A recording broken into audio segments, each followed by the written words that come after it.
Hello, I'm Bob Morgan. I'm the president of Bob Morgan Woodworking Supplies and the veneerfactoryoutlet.com.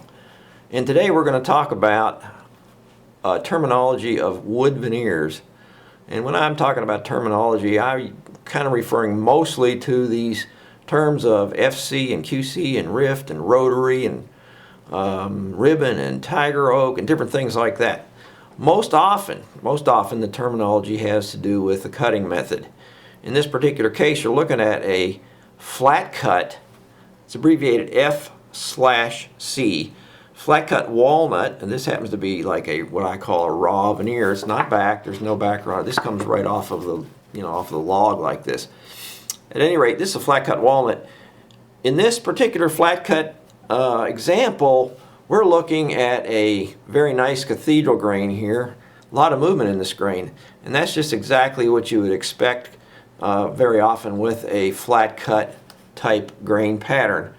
Flat cut simply refers to how this was cut from the face of the log. In this particular case, the log was sliced longitudinally all the way down, and then the veneer that comes off the face of the log looks like this, called flat cut. But this is a product of Mother Nature.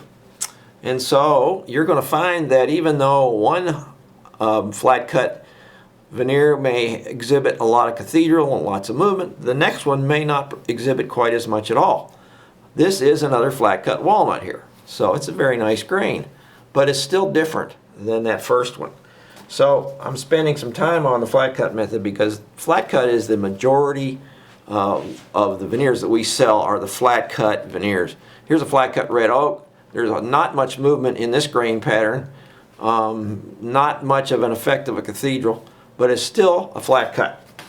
This is a flat cut maple. We do have some movement in the grain, see there? No cathedral, but it's flat cut.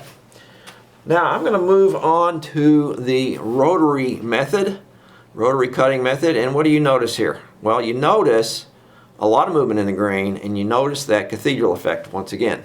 See all the movement here? Cathedral grain up in here.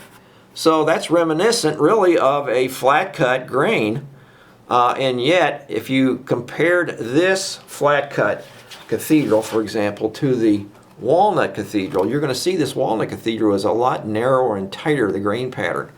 This is a lot broader grain pattern here. You might even say it gets wild sometimes. And so rotary grains will produce broad grains, wide grain patterns, patterns that vary quite a bit throughout the face of the veneer itself. So that's the rotary cut method. We're going to move on to quarter cut. This is a quarter cut walnut. We're using a lot of raw veneers today. These are just veneers right off the log. They don't have a backer. This is where it all starts, is right off the log. In this particular quarter cut walnut, it's abbreviated QC, you can see these grains are just straight. They're very, very straight. These are sort of narrow, straight line grains here. There's not much distance between the grain lines side to side. Sometimes you'll have more distance, and sometimes they'll be packed up a little closer and tight like this. It's quarter cut. So quarter cut is a method that produces straight line grains. This is a quarter cut mahogany, straight line grains, parallel grains, but they are wider apart than that quarter cut walnut. So that's a quarter cut mahogany, and here's yet another quarter cut mahogany. It looks a little different. Does this look a little bit like a ribbon to you? The grains are straight, they're parallel, but does it start to look like a ribbon? It might. You might qualify to be calling this a ribbon. Well, as a matter of fact, here is a quarter cut mahogany that I would definitely say is a ribbon mahogany. The quarter cut specifies the cutting method. The ribbon is just an adjective. It's just a descriptive term. So that's a quarter cut ribbon mahogany. Now we're going to move to rift. Well, rift is yet another cutting method, but if you notice this rift, look at it. These grain patterns look very much like that quarter cut walnut in terms of very straight and very tight side by side. This is the quarter cut walnut. That's rift. So once again, we have two cutting methods that produce somewhat similar results. Now, you have to bear in mind that you're going to get different results with each tree, okay? Because this tree here, This part of the tree where it came from just happened to give you this tight pattern. Sometimes the rift method and the quarter cut method will give you grains that are spaced. They're very straight, long, narrow, and all that, but they're spaced wider apart than what these grains are that are showing here.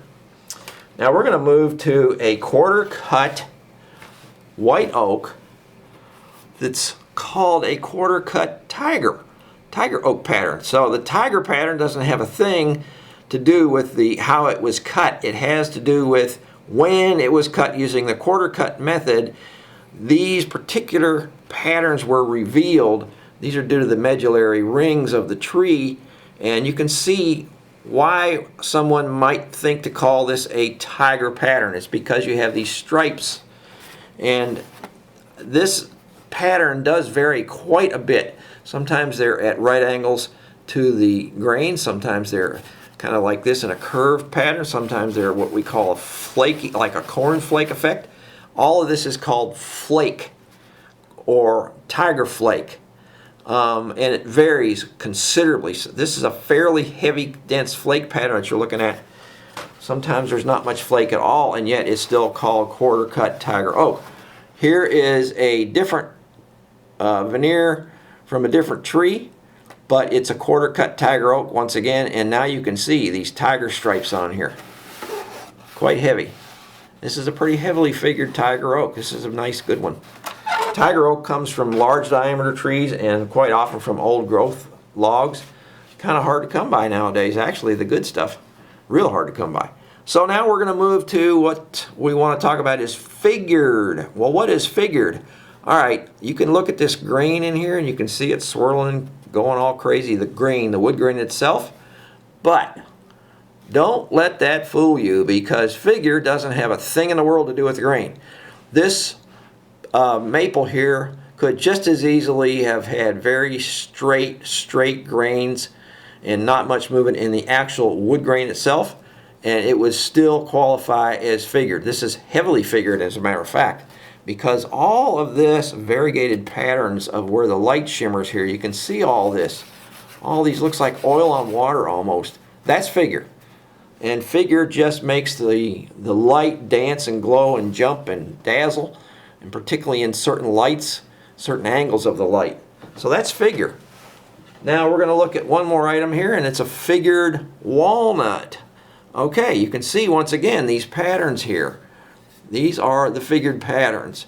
I got a lot of figure down in through here. See all that? And in the right light, that will just really jump and dazzle your eyes. This happens to be what I would technically say is a flat cut walnut. Now, the very first item we looked at today was a flat cut walnut. It didn't look like this per se. I mean, it was a lot more subdued than this. This is really quite an interesting grain pattern that's very, very contrasting, and the grains are compressed and they move, and you got darks and lights. So this could qualify really as a stump grain, and as a matter of fact, I would probably call it a stump grain because it's kind of rare to have just a regular everyday flat cut walnut that would produce this kind of a grain. So I think I would call it a stump grain, and a figured is what I would say. It's a figured walnut stump. So that's it for today. That's today's lesson. I'm Bob Morgan for the veneerfactoryoutlet.com and Bob Morgan Woodworking Supplies. Thanks for watching.